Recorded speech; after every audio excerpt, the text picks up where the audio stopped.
ప్రభు యొక్క ఘనమైన నామాన్ని బట్టి ప్రతి ఒక్కరికి వందనాలు చెల్లిస్తూ ఉన్నాను. కీర్తన గ్రంథము 124 అధ్యాయం 7వ వచనంలో, పక్షి తప్పించుకొనినట్లు మన ప్రాణం వేటకాండ్రి ఉరి నుండి తప్పించుకొని ఉన్నది, ఉరి తెంపబడిను మనం తప్పించుకొని ఉన్నాము. ఈరోజు ప్రతి ఒక్కరూ కూడా ప్రతి పరిస్థితుల నుంచి తప్పించబడి నెమ్మది కలిగి ఉండడానికి ఆశపడుతూ ఉంటారు. ప్రభు అయితే ఈరోజు ప్రతి విషయంలో తప్పించడానికి ఆయన శక్తిమంతుడై ఉన్నాడు. అయితే ఆయన తప్పిస్తూ ఉన్నప్పుడు నువ్వు చేయవలసినటువంటి పని ఏముంది?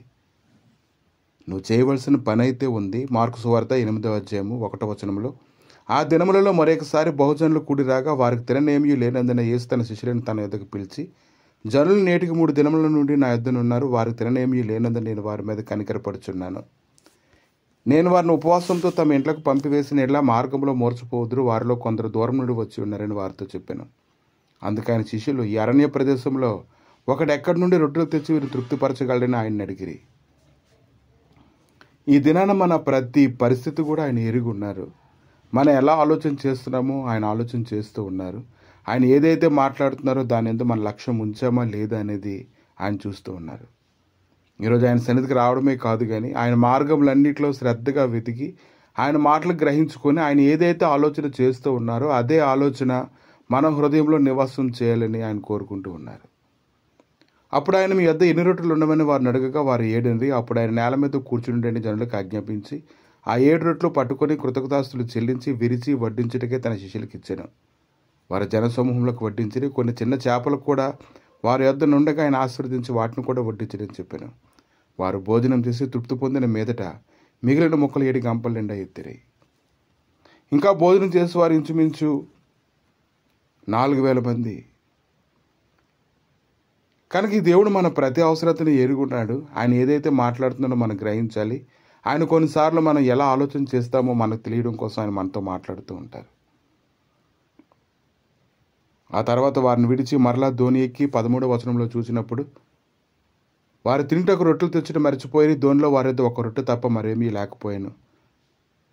ఆయన చూసుకోండి, పరిసయ్యుల పులిసిన పిండిని గురించి, హేరోదు పులిసిన పిండి గురించి జాగ్రత్తగా పడడని వారిని హెచ్చరింపగా, వారు తమ యొద్ద రొట్టెలు లేవేయని తమలో తాము ఆలోచించుకోండి.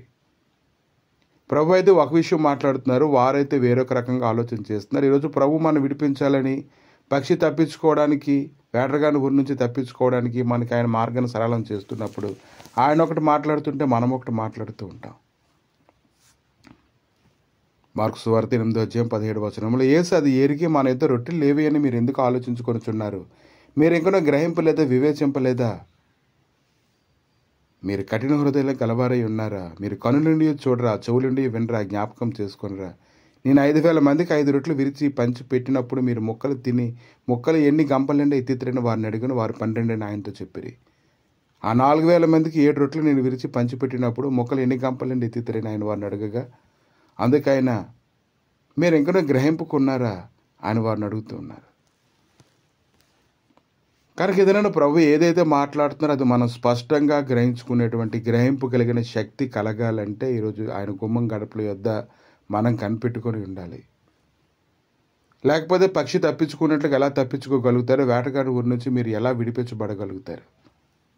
ఈరోజు నువ్వు తప్పించుకోవాలి. ఆయన తప్పించేటప్పుడు నువ్వు పరిగెత్తాలంటే ఆయన ఏది మాట్లాడుతున్నారో ఈరోజు నువ్వు దాన్ని ఖచ్చితంగా నువ్వు వినాలి. ప్రభువా, మీ దయగలిగిన నష్టాలకు అప్పగించుకుంటుండగా తండ్రి, మీరు మాట్లాడుతున్న ప్రతి మాట మాలో ఫలించినట్లుగా నాయన మంచి నేల కలిగిన హృదయంగా మమ్మల్ని ఉంచండి తండ్రి. సారవంతమైన నేలలో ప్రభు విత్తనాలు పడినప్పుడు అవి ఎలాగైతే 30 60 100 ఫలిస్తాయో తండ్రి, అట్టి రీతిగా నీ వాక్యం మాలో ఫలించినట్లుగా కృప దయచేసి, పక్షి తప్పించుకున్నట్లుగా అన్ని విషయాలు మేము తప్పించుకోవడానికి కృప దయచేయమని, నీ మహిమ సన్నిధిని నీ నడిపించి బలపరిచి మీరే మహిమగంత ప్రభావాలు పొందమని, నేను చేయవలసింది చేయడానికి నా కృప దయచేయమని యేసు నామములో అడుగుచున్నాము తండ్రి. ఆమేన్.